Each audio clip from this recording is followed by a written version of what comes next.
red light is there. So we can start it. Yeah, all right. Hello, everybody. Welcome to this meeting of the University of Oxford Southernising Criminology discussion group. My name is Luis Del Santo, and today Lucy, Harry, and I are delighted to have all of you joining us. I can see some people who attended our inaugural event. We are glad you're back. I'll just say some introductory words to let those who are joining us for the first time know a bit more about our discussion group and the structure of our events. So we are a student-led group seeking to foster discussions on criminological issues beyond the so-called global north.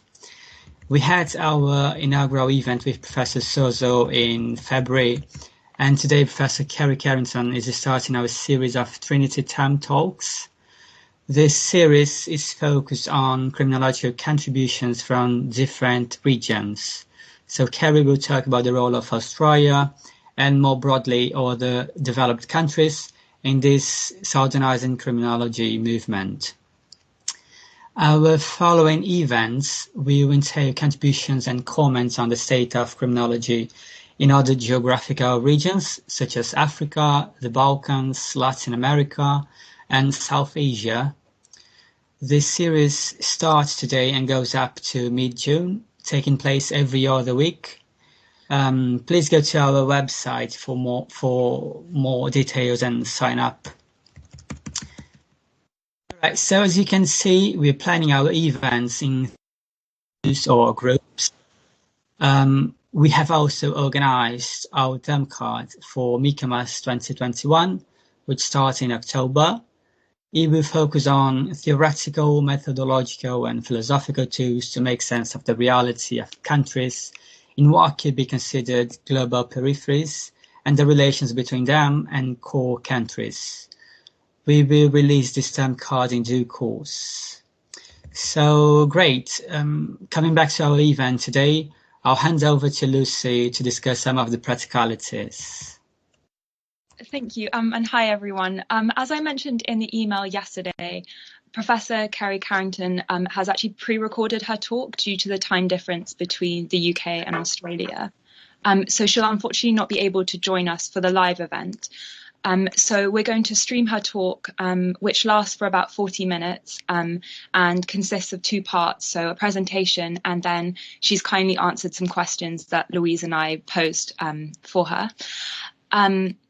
And I'm sure you're all well aware by now of sort of the online meeting etiquette. But yeah, just to remind you to please mute yourself during the talk. And when we move on to the discussion section, because the speaker's not here, it won't be a question and answer type format.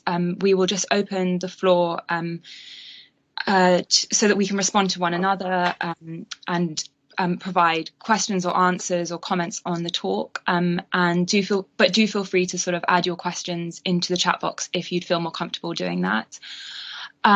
Just to let you know that we are currently recording this event in its entirety, including the discussion section. That's just so that Professor Carrington can watch the whole event as she's unable to be here. But we'll only be publishing her talk and Q&A session on the Centre for Criminology's website. It won't include any of the discussions amongst the participants. I'm going to be streaming her talk through my laptop, so hopefully that will be relatively seamless, but potentially you may need to bear with me and let me know if you have any problems with the audio quality. So yeah, I think that's everything, and I'll hand back to Louise, who will introduce our speaker. Thanks, Lucy. So Kerry Carrington is a research professor in the QUT Centre for Justice, Queensland, University of Technology, Australia. She's the lead chief investigator on an Australian Research Council Discovery project, Preventing Gender Violence, Lessons from the Global South. She was elected a Fellow of the Academy of Social Sciences Australia for outstanding and distinguished contributions to the social sciences. She's also recipient of a number of awards from the American Society of Criminology. Kerry is a co-author of Southern Criminology and over 130 other publications, as well as the founding chief editor of Australia's first open access journal in law and criminology, International Journal for Crime, Justice and Social Democracy. Okay, so Lucy, we'll now start Kerry's recording. Sure.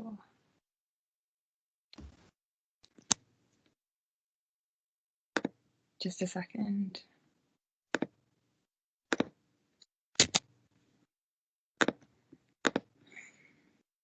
Am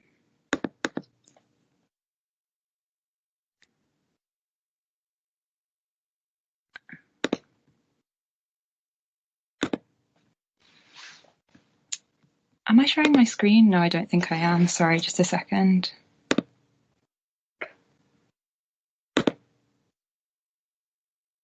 Can you see this now? Okay. Yes. Well, good afternoon, everybody. Just checking the audio is okay.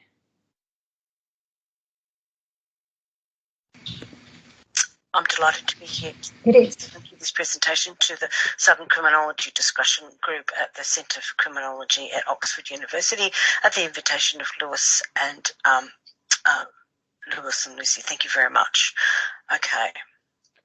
In this presentation today, what I am seeking to do is to first off set out what is Southern Criminology, what is this project and how it's influenced by Southern theory. Then I want to talk about what makes it similar and dissimilar to the post-colonial, decolonial and Indigenous perspectives or critiques of criminology. And then I'm going to answer some of the questions that Lucy and Lewis have asked me. And I'm going to finish off by talking about some of my research on women's police stations in Argentina. Okay, so, but first off, obviously Southern theory has been the key inspirational theoretical perspective that has inspired the development of that journey of Southern criminology. And what Connell argues is that the bulk of the world's universities and resources for doing research are occupied in the metropolises of the global north, the English-speaking metropolises of the global north, where about 85% of all knowledge, very, very little of it. I think if you look at Australia, it's something like less than 2 or 3%. So social science has then succeeded as representing itself as sort of timeless, placeless, universal. And this is because time is an epistemic tool through which chronologies of differences can be created in colonial logic. The linear Eurocentric notions of time were used by colonisers to measure and construct the other, who are portrayed as somehow or other behind the developing nations of the westernised north.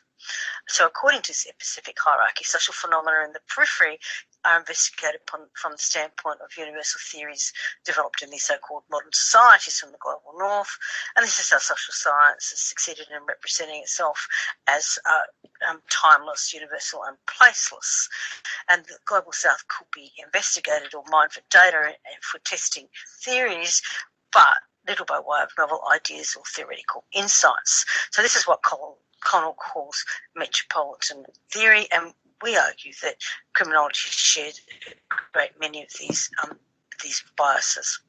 Now, I want to begin by also talking very briefly about Connell's concept of the global south, because some of the critiques, and I'd say they're crude and misguided, of Southern criminology has been to sort of say, oh, well, this is just a global division, isn't it?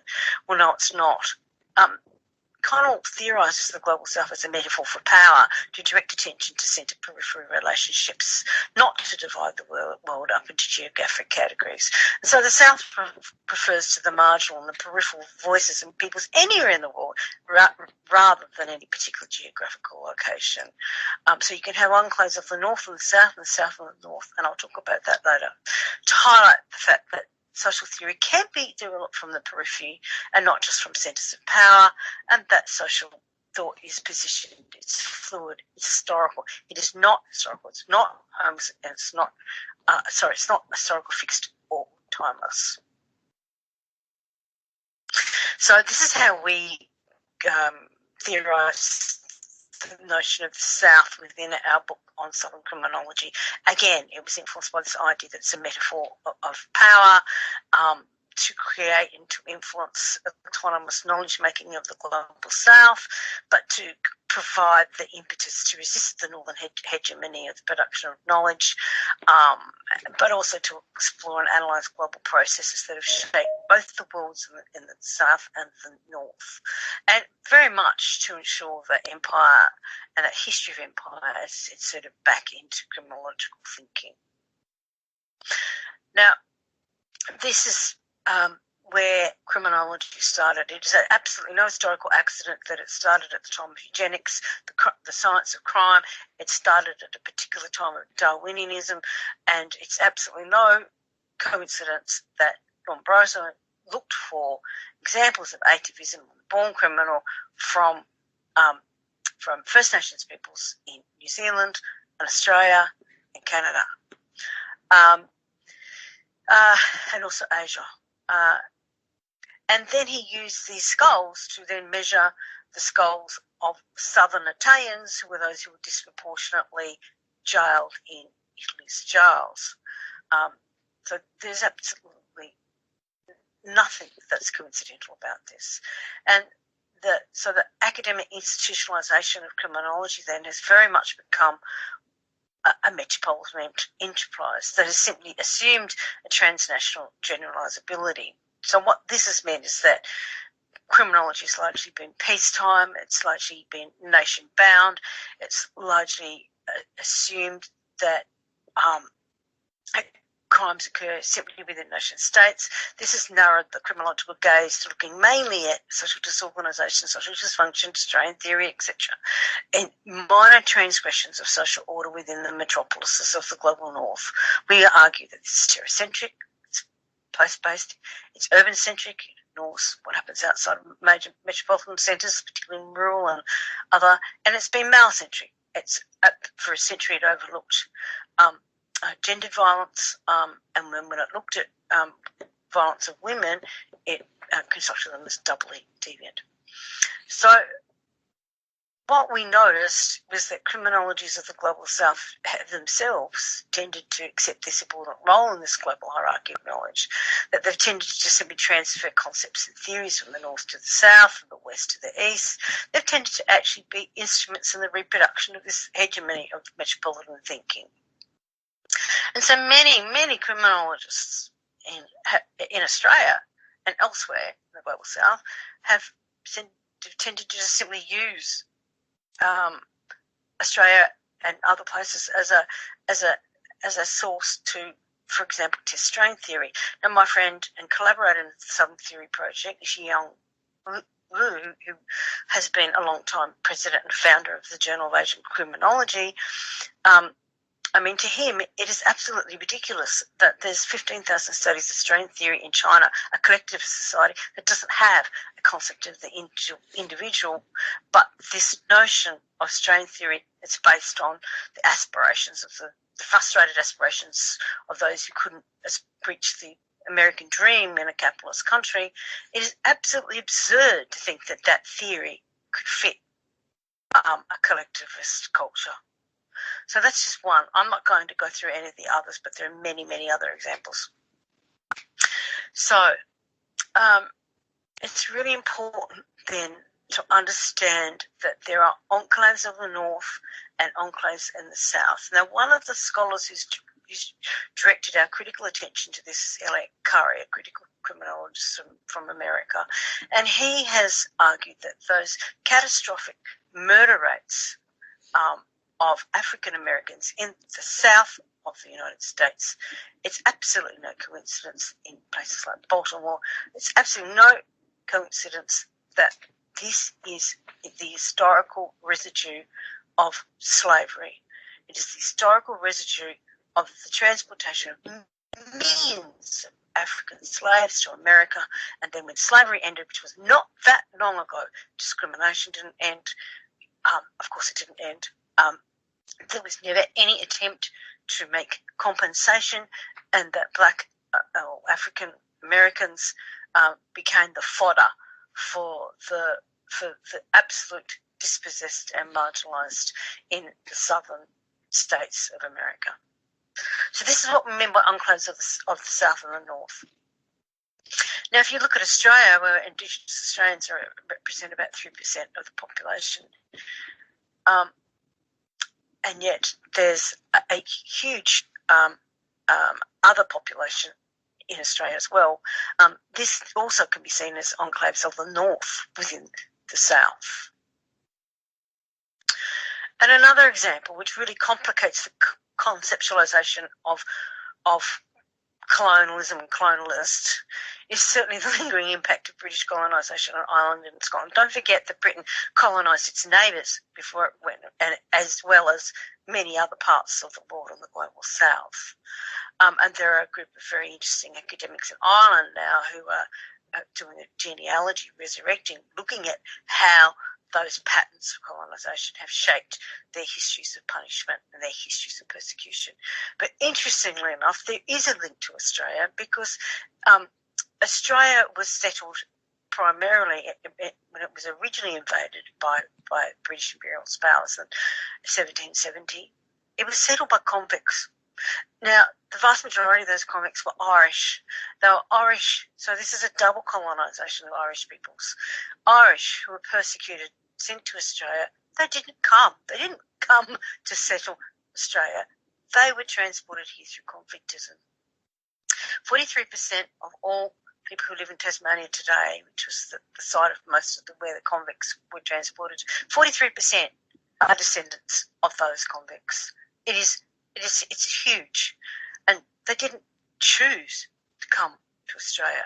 But when they did come to Australia, and when they became free settlers, they were allocated by the British imperial powers parcels of land to then settle the continent in the same way as you would settle the English continent or the UK. So the problem was these British imperial powers were giving them stolen land, stolen from Indigenous Australians. It was stolen land. There's never been a treaty. Indigenous Australians have never, ever, ever received it. So this is huge, problematic, and it does need much more nuanced theorisations of who are the colonisers, who are the colonised, and I don't think we get that from critical white race studies, which tends to overly homogenise. Whilst yes, there is a thing called white privilege. What is that? What is white? Who's the coloniser? Who's the colonised? How have these all been shaped? So there are enclaves of the north and the south, and there are also, it's really important to understand that the colonisers were simply not only British. They were French, Spanish, Portuguese, and they were also Dutch. So this all calls for a much more sophisticated and nuanced understanding. And I think Hughes, he got it right when he argues in his book that the Southernising project is a salve for the biases of metropolitan thinking in criminology. So what are the criminologies then? Well, it's pretty obvious that they challenge the hierarchy of knowledges. It's pretty obvious that they it's multiple projects. It's not just a singular project. It's a theoretical project that seeks to empower voices and scholars from the periphery to produce their own theories, not just the ones that come from the global north. It's an empirical project that aims to sort of inject innovative new ideas and thoughts and studies from outside those privileged centres of the global north. So it does aim to expand the repertoire of criminologies, and aims to, it's a political project in that it does aim to challenge the epistemic harms or inequities that we have, which privileges certain knowledges from the global north. But it is not, and I'll talk about it more, and it does seek to insert empire and violence and colonialism back into the analysis of contemporary and historical problems of crime, punishment, criminalisation. But it's very important to understand where it overlaps and where it differs from colonialist and post-colonialist theories. So a lot of the critiques of Southern criminology have basically aligned or misaligned or maligned it with colonialist thought or ethno or Anglocentric criminology.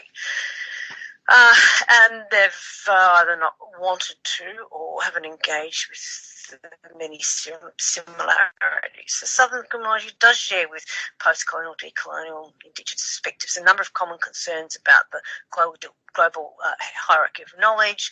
Again, we're very concerned about, we would share the concerns about the universalisation of knowledge, the way in which those knowledges and social sciences have orientalised the other. These perspectives question the false universalism. Both perspectives seek to root out the gaps, the blind spots and the biases of all these dominant knowledge systems. The whole era, the whole idea of empire and imperialism, colonisation are marked absences in much of social science, though perhaps not history. But both perspectives aim to reinsert those historical legacies back into social science, but also back into how we understand patterns that shape, those legacies shape patterns of criminalisation today.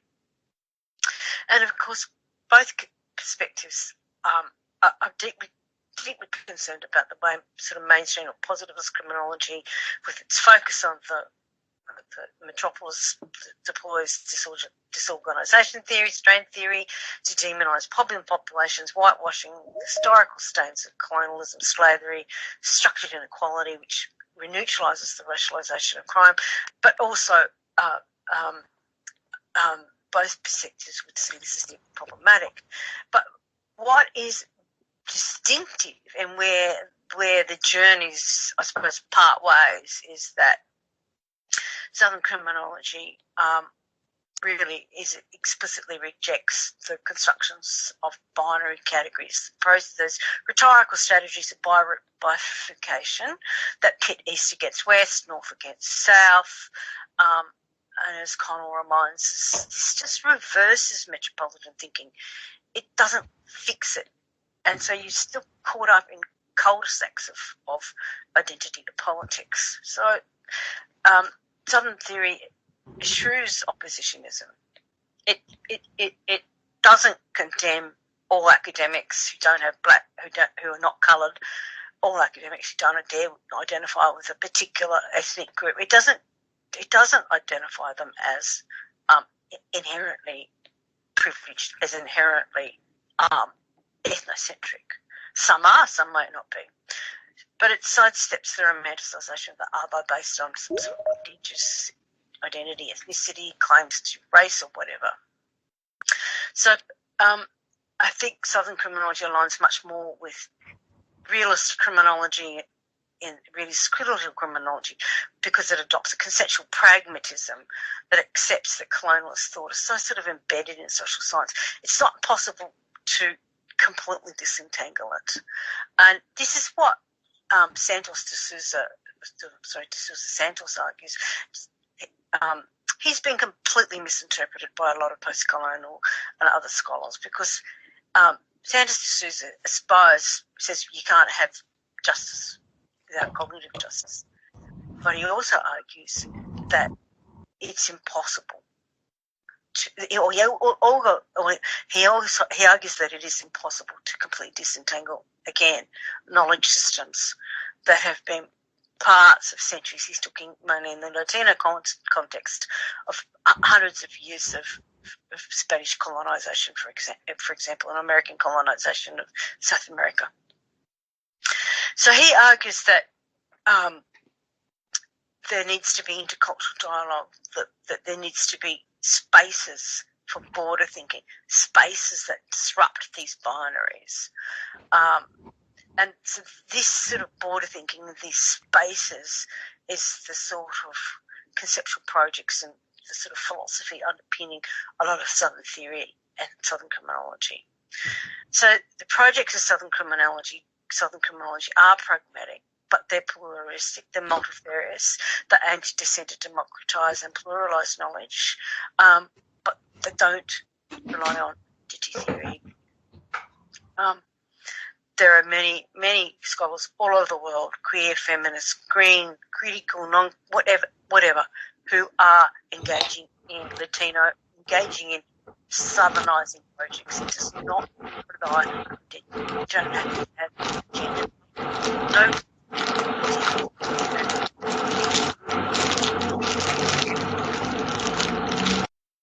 questions.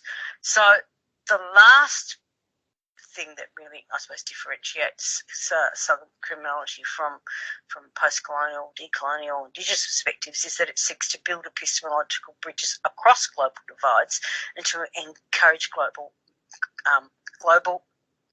collaborations, but on a level playing field, not as unequal parties. And this is what was really brought upon a huge critique. I just want to summarise by saying that Southern criminology is not a new narrative, it's not a discipline, it's a journey. It's a journey towards cognitive justice. And by pluralising and democratising and decentering knowledge, can inject theory from outside in those spaces in between. It's open-ended.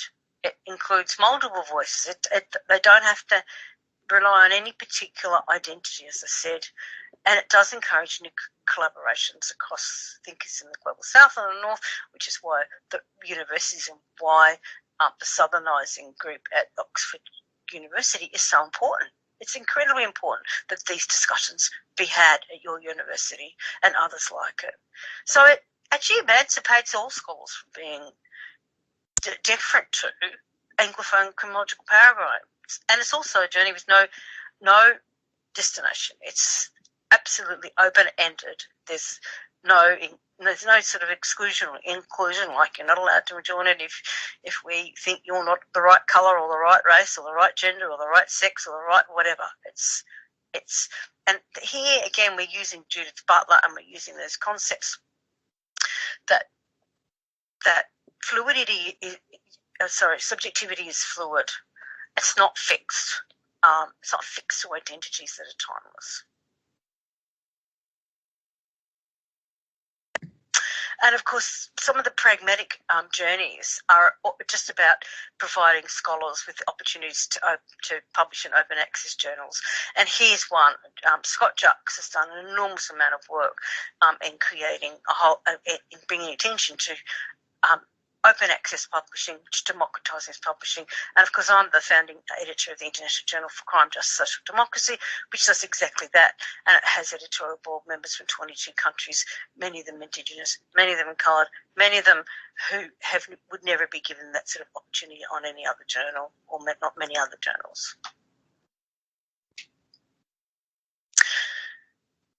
Okay.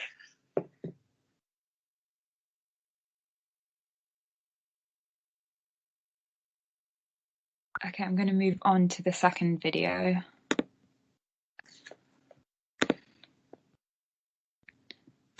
Just one moment.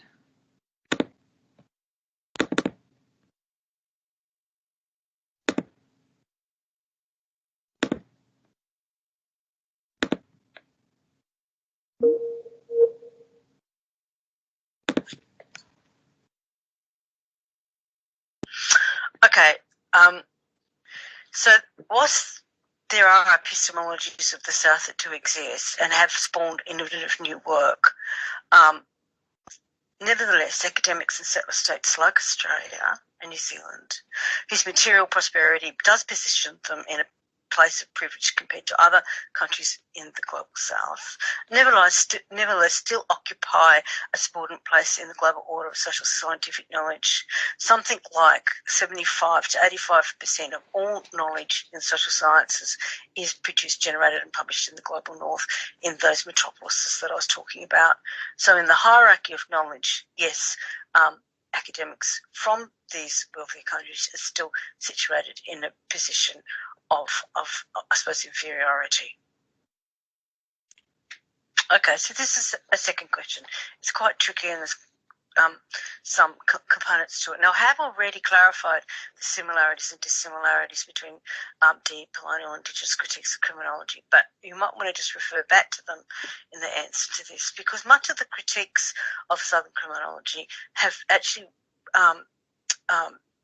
been made out of conflating Southern criminology with Eurocentric criminology and overlooking either willfully or by accident the similarities between the two.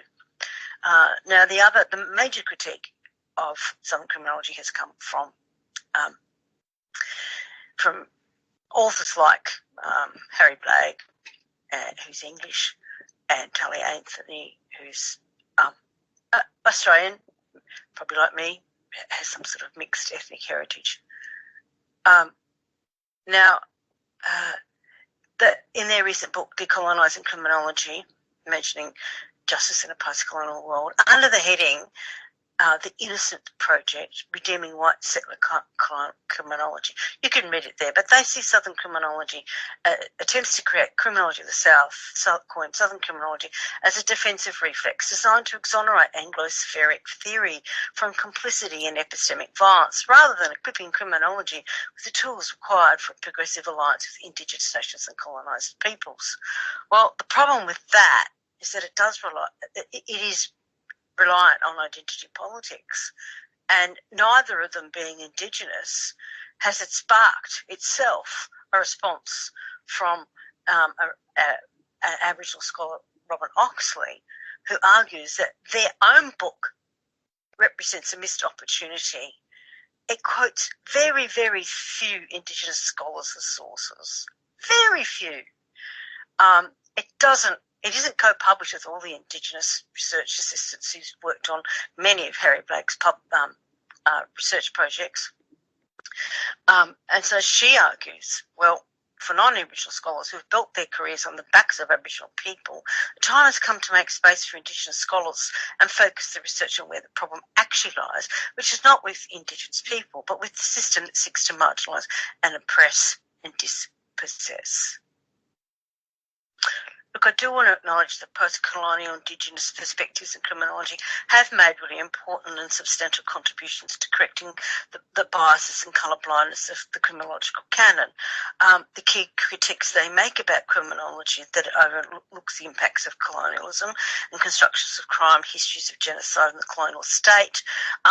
These are critiques with which Southern criminologists we would completely agree.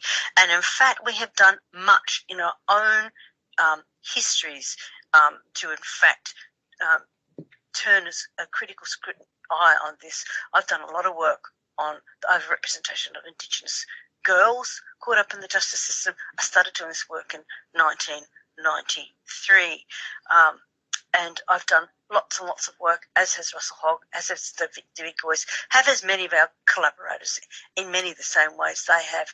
But whilst Blagg and Anthony and people like Chris Canino could be called white in a derogatory sense, that is not a critique. It's simply a fact. Okay, Leon Musabe has also pointed out that, we're not the first to rattle colonialist thinking embedded in criminological thought. We'd never claimed to be the first. Why would we?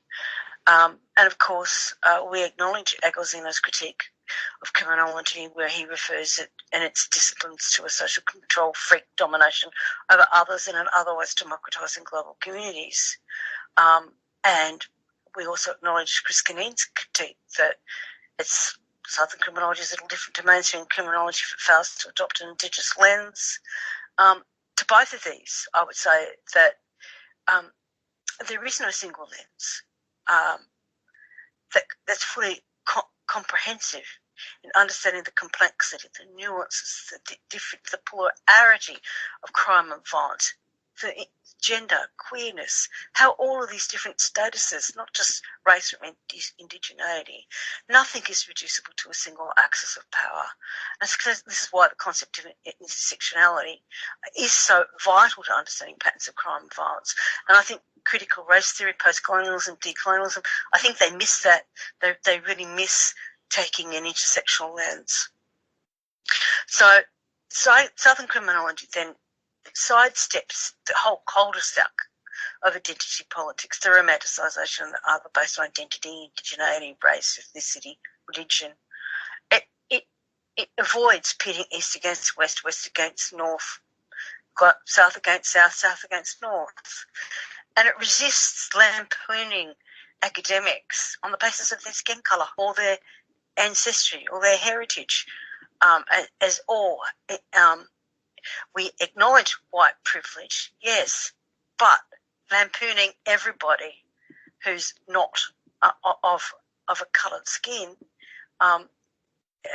is in fact a form of denigration. It's a form, it just simply reverses that logic that Connor was talking about. So it reverses the logic of metropolitanism. It doesn't fix it. So Southern criminology and the critique of it as a so-called rescue mission for Anglo-centric criminology, as you can see, it completely distorts the similarities. It rests on a rhetorical strategy of bifurcation. It's crude, it's simplistic, and as I said, it's driven by an identity politics, and one that they themselves are caught up in, because now Aboriginal scholars in Australia are saying to these three white criminologists, what are you doing? You've made careers out of publishing on Indigenous perspectives in crime, and you're all white. Well, I don't see that as a problem, but Indigenous peoples in Australia who are rising scholars are now saying that to them. So they're caught up in a cul-de-sac of they're caught up in a cul-de-sac of identity and politics, just now coming back to bite them. Okay, this is the last question I'm going to answer. It's about the research that I've been doing with the team in Argentina, and of course, they're all fluent native speakers of Latino Spanish, and many of them are mestizos, and some of them can speak English very well. But I want to point out that this team is definitely a team of colour, and that we have been lampooned as white, racist and feminists. So I just want to take you into what we've been doing and say up front that critique is absolutely absurd. Okay, and you're also wondering if universities from English-speaking countries who invest in their graduates to learn other languages is a really good practical step. I would say yes, absolutely. And so are outward mobility. So is overseas travel. I mean, obviously in a COVID world, that's almost impossible to do at the moment. But yes, I absolutely agree that is an excellent and practical step forward for all universities, as is decolonising or making efforts to decolonise the curriculum. So I just want to acknowledge my collaborators here. As you can see, it's a huge international team. Many of us of colour, of descendant from a huge array of countries, and it includes a team that we're very proud to say is a collaboration between Global North and Global South and South-South, and I acknowledge all of them here.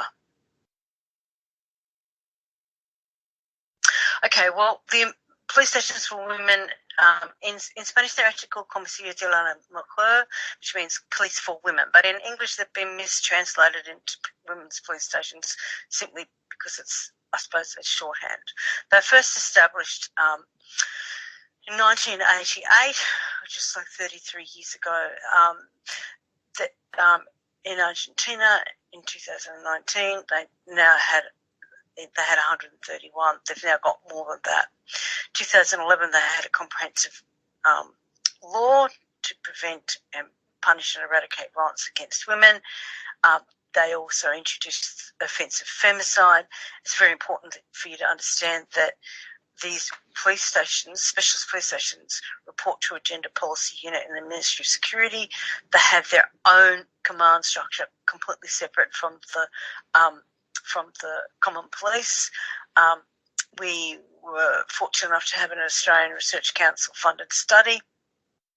We did stage one. I'm not going to have much time to this, but just we were not doing evaluation research. These have already been evaluated many times by Latinos, and they have shown to work. They have dramatically decreased the rates of femicide in Argentina. Argentina is one of the lowest rates of femicide in Latin America and one of the lowest in the world. And it's gone from a country in one generation that's radically transformed its culture, and it's also ranked 30th in the world for gender equity compared to Australia's place at 50. So it has a lot to recommend it. I don't have time to go in the conceptual framework, but basically it's obviously inspired by Southern theory, critical thinking, but it does break with carceral feminism, because what we are looking at is alternatives to criminalisation. Because what is so fascinating about these women's police stations is that only about a third of the women who seek help actually want a criminal justice response. Because they are multidisciplinary centres, they can offer them, they don't just funnel women into the criminal justice system. They're designed to receive victims. They provide childcare. They work in multidisciplinary teams, including lawyers, social workers, police, occasionally doctors as well, and counsellors. They have a mandate for prevention. They absolutely address the structural issue of policing, the maleness of policing, and the misogyny of policing, and the militarism of policing. 1 in 5 police stations in the province of Buenos Aires, 1 in 5 is a specialist police station. They employ 2,300 officers. They respond to hundreds of thousands of cases. They report to their own separate command and their own commissioner. They work from a gender perspective, and as I said, they do not just funnel women into the criminal justice system. They provide them with a gateway to other services, and most importantly, survivors retain their agency. The state does not take over their agency. It is up to them what they want to happen. So this sidesteps many of the unintended consequences of criminalisation, like removal of children, like the collateral damage, like the over-criminalisation of the poor and the marginal, etc. There are limits. The limits are to do with the demand. They are so popular. There is just far too much demand, and there are far too resources, and they also have some problems with the common police who undervalue them. Now, as I said, there's already been extensive evaluations that they work, and the most recent one in Brazil found that the femicide rate drops for 50% or half for young women in urban areas and 17% overall. So I'm not going to go into this. I just do not have the time, but you can read all about it. But we were very interested in how they actually prevent gendered violence, and they do it in multiple ways, and they have a mandate for prevention. This is a mural here. It says "Break the Silence," and because they also they support survivors groups. They work out of houses. They provide childcare. They work in the communities. These are the women police dressed up at Santa, and at Christmas time they take out their business cards. They attach them to presents and lollies, and they hand them out to the community, and it's an excellent way of bringing attention to the problem of heightened gender violence over the Christmas period. I've already said this, but they have been criticised by some scholars from the global north, some policing scholars, feminists, liberal feminists, who say, oh, these are a throwback. These are an historic residue of what women were like in policing, where women were separated from mainstream policing. No, that sameness equals equality is a liberal feminist argument, and we're breaking with that. We have to. These are something completely distinctly different. It is a total new structure and innovation. So I've got ahead of myself again. So we know that there is a paradox, but we don't agree with the characterisation of women's police stations as backward, and we do see them as a hugely innovative solution to the structural problem of the masculinity and the militarism and the oppression of marginalised peoples by mainstream policing. They've also spread across the world. There are absolutely thousands of them everywhere, but they're not anywhere in the English-speaking world yet. So what we've done then is this global team from the Global North and Global South, we have been doing research in Australia, Canada and England to see whether or not aspects of these women-led police stations, victim-led, could, with an emphasis on primary prevention and not criminalisation, we have been doing research to see whether they could work. So that reverses that colonialist logic and the metropolitan logic that innovations can only go from the north to the south. We're doing it the opposite way round, and we have certainly. I can't go through I don't have the time to go through it now. You can check it all out on our websites, but we do actually argue that they have a hugely transformative potential to completely reimagine policing gender violence elsewhere in the world, sidestepping a huge number of the problems and consequences of criminalisation, such as the massive over-criminalisation of people of colour, marginalised communities, the misidentification of victims as offenders, especially Indigenous women. And so don't forget they were invented by women of colour to actually to actually address some of these root causes. So this is the stage 3 of our research, and I've only just briefly mentioned it. I'm just seriously not going to have time to talk about it. But basically, these are the results, and they're incredibly positive. What they are basically saying, and you can see here, is in Australia, Canada, and the UK, and here's the colours here. Yes, the overwhelming majority, and we surveyed basically workforce, police, DV, sectors, workers, those who primarily worked in this sector, so information-rich participants, and this was the results. The overwhelming majority agree they should be working in multidisciplinary teams, collaborating with local agencies, providing support, but designed to receive victims, provide childcare, undertake prevention work, provide interview rooms for victims, work with perpetrators. Now, they do that by sending them to centres to unlearn violence, work with victims, work from a gender perspective, staffed by female police, and operate out of houses. Now, interestingly, one of the most controversial aspects of women's police stations is whether or not they should have male or female police. Now, in Argentina, it's not mandated. Male officers can and do work in these police stations simply as long as they've done the compulsory training and if they wish to. So as it turns out, 90% of the officers who work in them in Argentina are female, but that's as a matter of choice. It's not legislated. And here you can just see some summary of some of the feedback we've got from domestic violence workers in Australia, Canada and the UK about how they think that this particular model can be absolutely transformative. And that's it for me, and thank you so much for listening. You can check out more about all of this research on our website at QUT, Preventing Gender Violence Lessons from the Global South. Thank you so much for listening.